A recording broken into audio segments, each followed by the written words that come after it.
ఇష్టం, సంతోషం, ఆనందం, దివ్యానందం అనేక స్థితులు ఉన్నాయి ఇందులో.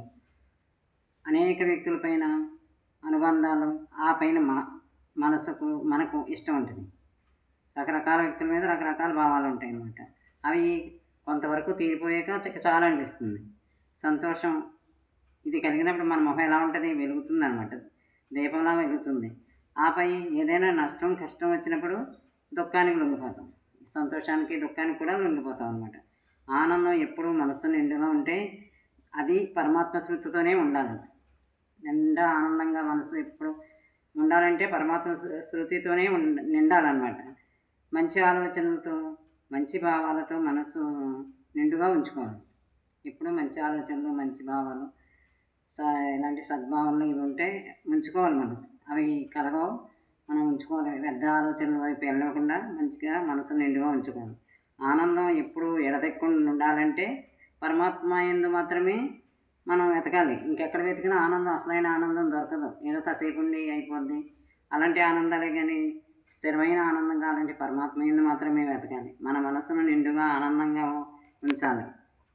అన్నీ పొందిన ఉన్నా సరే, అన్నీ పొంది ఎన్ని ఉన్నా ఒకసారి ఏమనిపిస్తుంది? అన్నీ పొందినా ఏదో వెలితి, ఇంకా ఏదో పొందాలనుకున్న తపన, ఏంటో ఆనందాన్ని వాయిదా వేస్తూ వస్తాం. సంతోషాన్ని, ఆనందాన్ని కూడా మనం వాయిదాలు వేసుకుంటూ వస్తాం. ఇది పుట్టాక, లేకపోతే పిల్లలు పుట్టాక, ఈ మనవలు పుట్టాక, అది డిగ్రీలు వచ్చాక, ఉద్యోగాలు వచ్చాక, ఇలా వాయిదాలు వేస్తూ వస్తాం అనమాట. అది తీరాక తర్వాత పొందుదాం అనుకుంటాం. మనం కాలన్నప్పుడు పొందలేము. మరి మనలో మనకు తెలియకనే ఆనందంగా లేమనే భావన కలుగుతూ ఉంటుంది.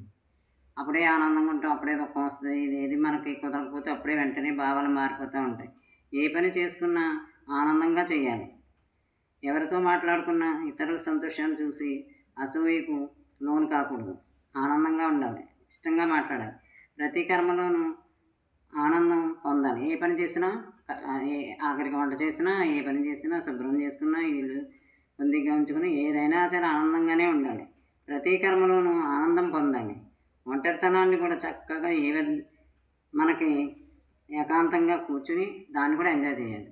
ఒంటరిగా ఉన్నామని మనం బాధపడకూడదు. దాన్ని కూడా మనకి అనుకూలంగా మార్చుకుని పరమాత్మ కార్యాన్ని, ఆయన కథల్ని, ఆయన దివ్య గుణాలను గానం చేస్తూ చదువుతూ ఆనందం పొందాలి. దేవుడి గాథలు ఎంత బాగుంటాయి, ఎంత ఆనందం ఉంటుంది. వాటిలో ఆనందం పొందాలి. ఆనందంగా ఉంటే ఆరోగ్యంగా ఉంటాం.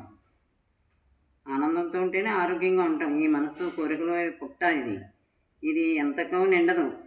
ప్రతికూల పరిస్థితులను మన కష్టాల్లో కూడా మనకు అనుకూలంగా ఉన్నప్పుడు సంతోషంగా ఉంటాం కాదు, ప్రతికూలంగా ఉన్నప్పుడు కూడా మనం సంతోషంగా ఉండాలి. ఇలా ప్రతి విషయంలోనూ మనం ఆనందాన్ని మిస్ అవ్వకుండా, ఆనందాన్ని ఏంటిది అని తెలుసుకుని, ఆనందం యొక్క విలువ తెలుసుకుని దాన్ని పొంది మనం ప్రతి పనిలోనూ ఆనందాన్ని వెతుక్కోవాలి. మనం వెతుక్కోకుండా ఆనందం లేదు, నాకు దొరకలేదు అని అనుకోకూడదు. అన్నీ మన చేతిలోనే ఉన్నాయి. అన్ని ప్రజ్ఞలు మన దగ్గరే ఉన్నాయి. ఆనందమే మన స్వరూపం. ఆనంద స్వరూపులం మనం. మన యందున్న దాన్ని మనం తెలుసుకోక ఎక్కడికో పరిగెత్తి కష్టాలు తెచ్చుకుంటాం. అందుకని ఆనందం మనలోనే ఉంది, అన్నీ మనలోనే ఉన్నాయి.